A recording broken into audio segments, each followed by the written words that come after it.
because you can just record series and they'll record it every day, and Yeah, it's and it's, so much easier. so it's always there. Mm-hmm. But anyway, the newspaper professors always kind of, when they were from the newspaper, that just seemed to carry more weight, like you said. And the CEO program that was Mr. Bartle from Barcom, one of his points was, you know, running your own business and getting it started is like, it's easier than it looks, and it's harder than it looks. I Yeah. think was the way he was described. He's like, yeah, go ahead, you know, dive in, but you know, it may be easier than you think to get started, but it's also, it could be And some things harder. take a long time, because I Right. was like, I've always thought people kind of see the end result, and yes, I'm self-employed and work from home, and I'm fortunate enough that my wife's able to stay at home as well. At the same time, and people see that and think, oh, he must have something with that. At the same time, they probably aren't aware of the 10 years of effort to actually Right. get here, and the early mornings and late nights, Right. year after year after year, to finally yield those rewards. That's one thing I think is helpful with Right. with documenting just stuff like this, is kind of to see it really is, I feel, for most people, kind of a journey, and it rarely happens overnight. Right. And it's years and years of hard work. Okay. So, kind of reflecting that, bouncing off that question is, you know, why has TFD supplies been able to thrive? One of the biggest areas is the price point on all our marketing literature and website and everything. It's home with 55-cent earbud, and that was ironically kind of picked out at random before everything became the way it was. When I started selling stuff just on the website, like outside of Amazon and eBay, I'm like, oh, sounds about like a good round number. Right. And then it just kind of stuck with that after that, and that's one of the big things when we go to these conferences and interact with principals, because they're all already probably buying headphones or earbuds to try to kind of siphon off that business, and they're all blown away by the price. They're blown away by the fact they can get school colors with they're blown away by the turnaround time, the volumes available.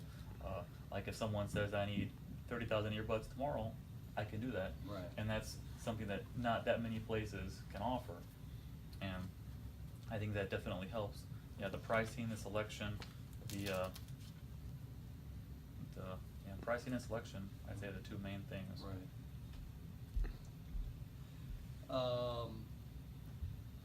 So along with running the TFD supplies, you post business advice on social media, and you know, when did you start doing that, and you know, what prompted you to get in on that? Started realizing that the earbud market's probably not going to last forever, and I know that technology evolves, and you never really know how long the good times are going to last. And being the sole provider for my family, I've always kept that in the back of my mind. So trying to think how to best capitalize and prepare while times are good.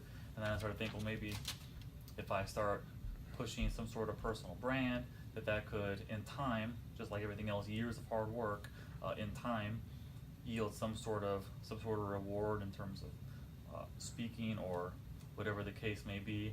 And if I do maintain kind of the honor of my nickname of the King of Earbuds, then I think that lends enough credence to have some sort of merit for people, and seem like kind of the thing to do. And the interesting thing about that I find is it's so easy in 2017 to be able to put this information out there. And if you want to do a podcast or a video or a live video, I mean, you've been in journalism probably a while. The thought of being able to do a live video like that and broadcast to 20,000 people is much more doable now than it was 20 years ago. Right. And it used to require such an investment. So now the barrier for entry is so much lower. There's always a quality level, but it's not hard to post it. So I kind of started doing it, thinking that in time I could leverage that to something, and then started documenting that with, because it's kind of started just with memes and images and various videos, Then I started the daily vlog, which is I think 86 episodes in the TD grind. Something else, I started those series of car talks, which by the numbers get a much higher engagement rate. Which I try not so much to give advice, because I don't really. Oh, okay. I try because I know that I'm not top of the cream of the crop and some high rise thing like Jeff Bezos, like $87 billion, whatever the case may be. I know that's not me, and I know that I'm only a couple of years in. I know that by many people standards, these 50-year-old men and women that have been running a business for 20, 30 years, that Right. I can't present things in the same level of credibility that they might be able to. Right. But I try to give lessons from my life, mostly just things that are on my mind. When I talk about these, I try to think about things that at least I feel I know enough about to give some sort of mostly just opinion. Right. And I try not to judge others for whatever choices they might or might not make, but try to just, more than anything, I think with social media being the way it is, and so many with that barrier, like I don't know how active you are with like Facebook and Instagram and all these social networks. It's always some person throwing around $100 bills and the cars and the women and the whole like start a business and this is like what it's like to be an entrepreneur and all these things. And I think that's really not right, because that's not it for most people. Right. And most people that push that have never actually built any kind of business to give any kind of credible advice on. So it's kind of a mixed thing, just to give my opinion, because I figure the only way, if I'm going to have any success with a personal brand long term, the only way is to be authentic and be me. If I'm going to try to fake something else, that's going to catch up to me sooner or later. Right. And just be authentic and say what's on my mind, what I'm going through, what I'm not going through, because the TD grind is kind of what goes on throughout the day, the successes, the failures, the challenges, the car talks, just kind of what's on my mind with popular culture and what's going in, what's going out, what to maybe keep an eye out for, and the inspiration for that just comes from different parts of my life, interacting with family and friends and whatever the news might say and Right. things like that. Okay. And we kind of hit on this, but what's on the horizon for you? Is there any plans for expansion or moving or? There are. I have had really good success with Amazon in the USA, and I'm trying to, because even though I don't know any easy way to get the information, but I think I'm the largest seller of earbuds on Amazon, and I think probably the largest single source of earbuds to schools in the country, but there are 90,000 schools in the country, and I know I have a small percentage of that. I probably say 5%, if that, of that. So continuing to try to do that, and it's a huge, vast market. Working on about a month ago or so, maybe 6 weeks, started expanding to Amazon Canada, and that's always the kind of the legal and paperwork and things like that. Thankfully, they speak English there as well as French, so it helps with that. And I've been seeing sales grow consistently there. That the market there is not as big as it is in the USA, but big enough that it's well worth the time to have things there. Sure.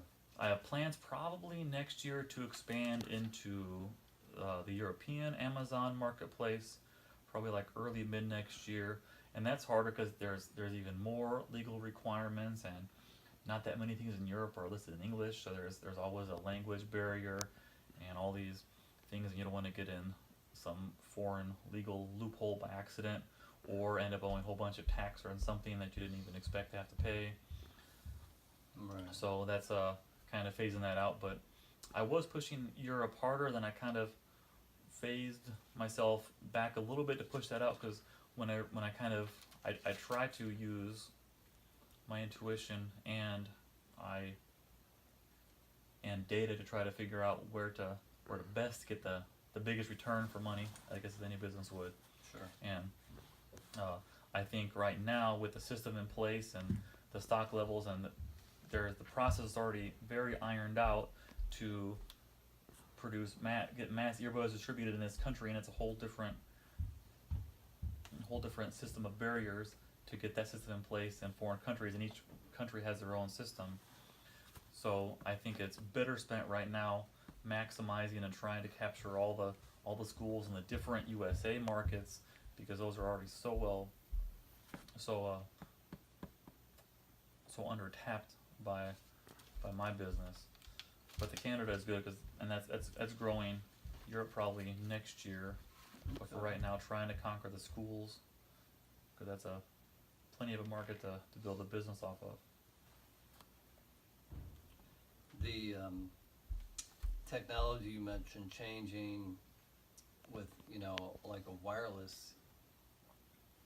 Like Bluetooth, right? Yeah. People talk about that once in a while, and I agree that is probably, that's the current now for a lot of people, but even if you're going to try to find a really inexpensive Bluetooth setup, you're probably talking $5 to $10 for anything per student compared to 55 cents. Right. And if a school is outfitting 200, 300, 400, 500, 1,000 students, So it's that may not a be wild right. difference.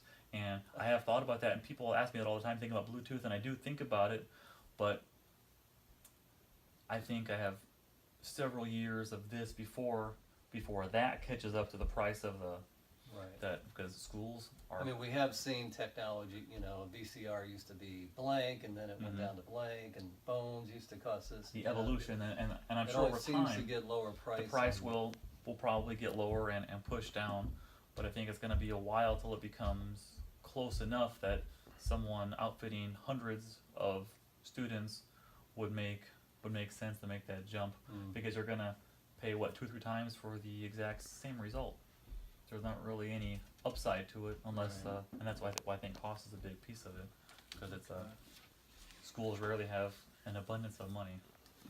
And could I get your age and hometown? I am 34 years old. We're in Swansea. Yes, I was born and raised in Belleville. I went to Zion Lutheran School, and then Belleville East, and then SIUE, and now currently live in Swansea. On some of the Q&As, I'll list a person's family, or would you want to, like your wife and kids, something like that I can do, and sometimes it's in a little bio box at the end. My wife, she'd be okay with that, which is Karen, and that is unique spelling is Karyn. Karyn. YN. And same last name? Yeah, same last name. Douthitt. Hittt. And as far as the kids, I don't know, maybe leave their names out of there. I can say 2 children. Yeah, 2 children, 2 young children, anything like that is fine. Okay. I try to be careful with that when I can. Yeah, I noticed you weren't naming them on your social post. Is there anything else you'd want to talk about that we didn't hit on the who, what, wheres, and whys? Let's see. Probably. Let's see. What else? I think that a lot of it I've touched on earlier. I'd always kind of wanted that, and there's varying degrees I've always felt of entrepreneurs. Some, like me, I worked with my dad, and yes, he was my boss technically, Right. but a lot of it was kind of working more together because we both excelled at very different things, and that helped a lot. But so working for somebody versus on my own, it wasn't that bad. Some say they could never take the risk to go to an unsteady paycheck, Right. and some want to do it really bad. I think people should probably do it, and you rarely have to jump all the way in because of how I think the world has evolved. Just like as I on this business developed it for years, before work, after work, in the evenings, after people went to bed. That's something that's easier now than it was in previous generations to possibly start a side business that can maybe eventually grow into a Right. primary business, and I think it's easier than it's ever been to Because of the online. Right.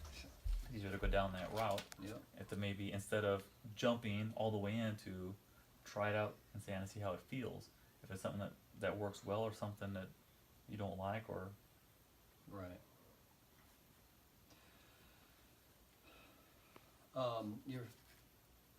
Your father's business, what, can you tell me that name and his yeah, name? that's Advanced Security. Are they still in operation? Yes. Advanced Security. Mm-hmm. And where are they based? In Belleville. And are they brick and mortar building or a? It's kind of same idea, home-based business. Oh, it is, okay. Yeah, So it's not a walk-up? same nobody's- MO. Okay. Yeah, it's not a walk-up, walk-in Okay. kind of thing. Advanced Security, and your dad's name? It goes by William. It's gonna be Michael? something official. William. Oh, It's gonna be something official. Yeah. William? Yeah. Regular William. spelling? Yeah, William. I-A-M. Yeah, traditional spelling on that one. Alright. Same last name. Same last name. So he owns Advanced Security, and that offers, you mentioned earlier, what did they do? Security cameras, hidden cameras, security recorders, DVRs, security DVRs. Things of And that that's nature. all order online, or? Yeah, does that's all he- order online. So his company, I mean, his customer base is nationwide Mhm. then, not just in Belleville? Correct. Okay. Very few local customers, mostly all nationwide, not Right. unlike myself. Sure. Yeah, with the internet, I mean, it's just such a classic. I mean, if you had gotten into earbud business and opened a shop in Swansea or Belleville, you'd have like 20 schools and that Mhm. would be it. But Yeah. online, you can open up to Mhm. 90,000 schools. Exactly. And the social media you mentioned, I know that's affected our business a lot too, but we've really gotten into it. It's made a difference. Well, there's a real supply and demand thing, I feel, with social media, and because everybody has a phone and a camera all the time in their pocket, anybody can do anything all the time, so I think the supply of anything to follow or post is so high, and the demand isn't going as fast as that supply is, Mhm. and the quality is, I still think, a lot of the factor. All right, well, that's what I had. I'd like to do a short video. I think on that, there'd be time to maybe a brief description of your company, what you do, and why you got involved in it, or Okay. why you